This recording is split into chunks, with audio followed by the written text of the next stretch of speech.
Shabbat Shalom.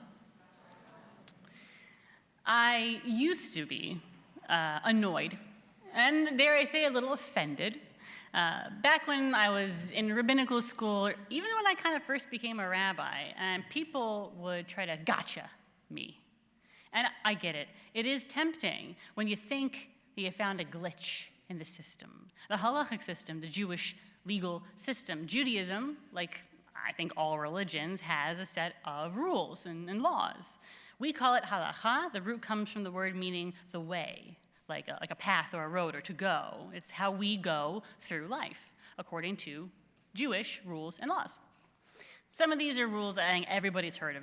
Don't murder, for example. That's a popular. And don't murder, don't lie, don't steal, don't cheat. These are rules, Jewish rules. I would say everybody rules.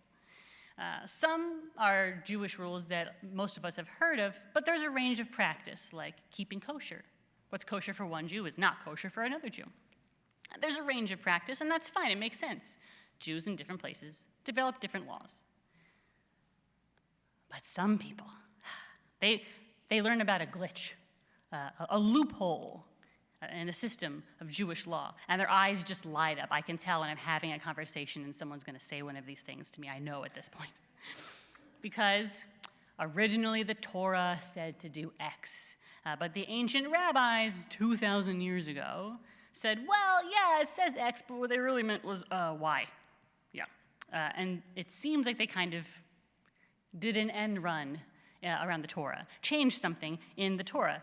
And some people, they seem to delight in saying, gotcha. What kind of a system of rules and laws negates itself? By building loopholes into the very system. It must be a pretty weak system, this Jewish concept of laws, if they can just be broken like that, changed. Perhaps an example would help. I know this is a little heady, it's a little nuanced. The Torah, this week, we read, there are laws about the Shemitah year, the sabbatical year. Partly it's agricultural, as I know you've learned. For 6 years you can farm, and for the 7th year you have to let the land lie fallow. You can't touch it, you can't plant, till, harvest, nothing. You got to leave it alone. But this Shemitah year, this sabbatical year, it's not just agricultural. It also mandated some rules for people. Now, then, as now, people take out loans. Right? You got to take out a loan when they needed money to do the necessary things in life. And then, as now, people found paying back their loans a little hard. It's hard to pay back your loans. So it's a lot. It can be really hard. So in the 7th year, the Shemitah year, the Torah says, all debts are canceled. All loans are forgiven. The Torah says, if you owed money on a loan, you took out a loan, you still owed money, the Torah says in the 7th year, forgiven. Because, lo tanu ish et amito, do not wrong your fellow human being. The Torah says, lo tirdeh po b'fdecha, do not rule over them ruthlessly. I think that's nice. Being in debt shouldn't be so onerous, and I think most of us have had debt at some point in our lives, a house, a school, a car, whatever. On the person who takes on that debt, it's kind of hard. And if you take on debt, you must have had some level of need. You needed that money. And to take out a loan in the first place, it's tough then to be in debt. But there's a bit of a practical flaw in this very nice sounding system. And it showed up very early on, the ancient rabbis, after the Torah was written, but still about 2,000 years ago. Ancient rabbis, wise rabbis, smart guys. They were developing our Jewish legal system, our halacha. And they use the Torah as the basis. Everything comes from Torah. Everything comes from the Bible. And they saw the problem pretty much immediately because they saw it going on all around them. And I think if you're listening, you can kind of figure out the problem with that too. If we all know that all of our debts are canceled in year 7, and someone came to you wanting to borrow money in year 6, are you going to give it to them? Yeah, that's a lot of enthusiasm I'm seeing. I didn't think so. And the ancient rabbis didn't think so either. Hillel the elder, one of those ancient guys, enacted this change to the law the Mishnah teaches when he saw people were refraining from lending zeh to one another. Hillel the elder, this ancient rabbi, saw that the system as set up in the Torah, God's Torah, it had good bones, as they say. It was to prevent debt from becoming a weight on people, dragging poorer people down, and to prevent moneylenders from taking advantage of people who need money. But it had a flaw, because it's also not really fair to the person lending money either. Back in the day, there weren't these big lending institutions, not like a bank. You're not going to the, mygreatlakes.com or whatever. It's my debt. You don't have these big institutions lending out money. It was people. It was you. It was individuals. Like your friend needed $1,000 for surgery. Your neighbor needed 10 grand to buy a car. This is people lending people money. And if they didn't pay you back, that would financially hurt you too, and that's not fair to you. You need your money also. And so in order to make sure they wouldn't lose money, people simply stopped lending money to each other.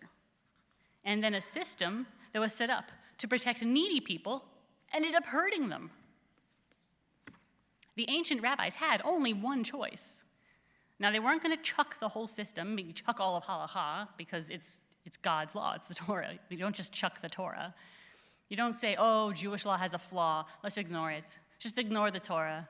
Just the parts we don't like, just ignore it. But it wasn't tenable, what the Torah had, and it didn't actually do what it set out to do, which was protect the needy. So, the rabbis created what the ungenerous among us call a loophole. Basically, an addendum to your contract when you took out a loan.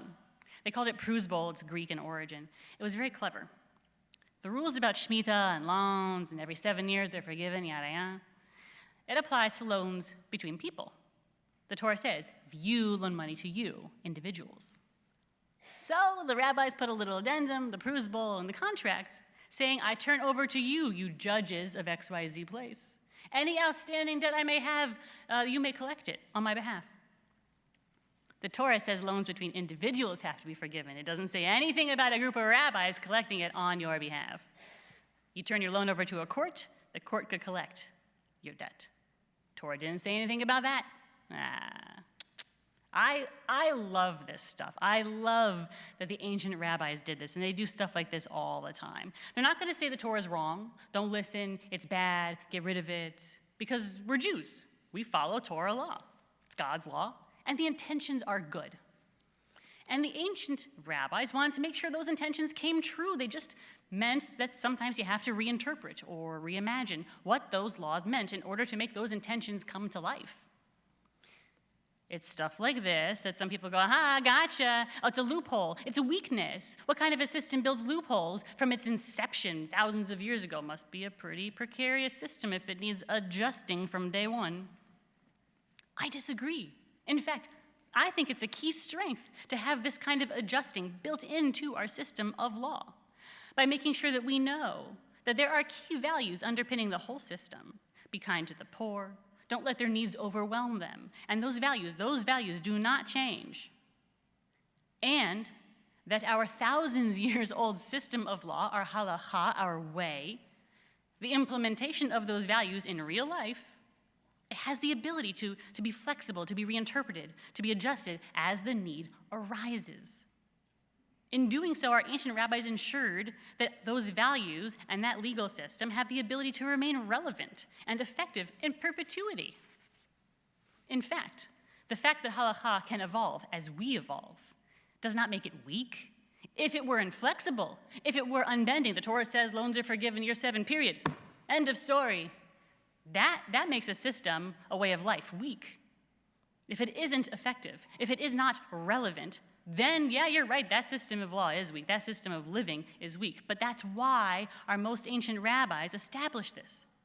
That's why it's how Jewish law has always worked this way, from 2,000 years ago till now. We have always insisted on our law reflecting the world that we live in.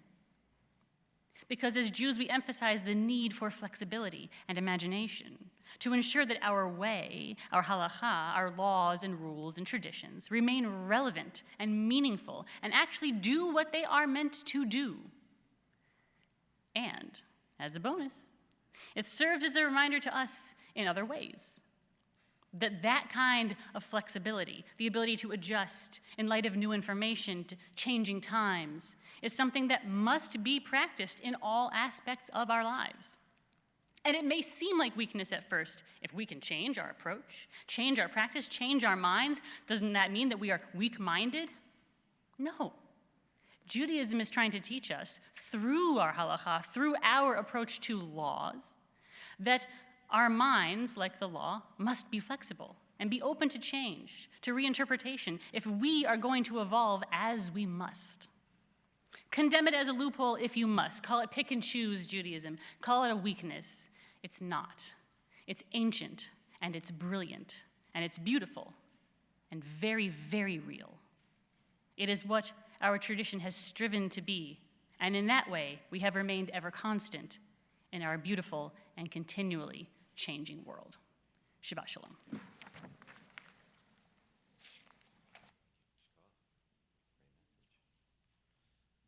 Thank you, Rabbi Fort, for your very important message.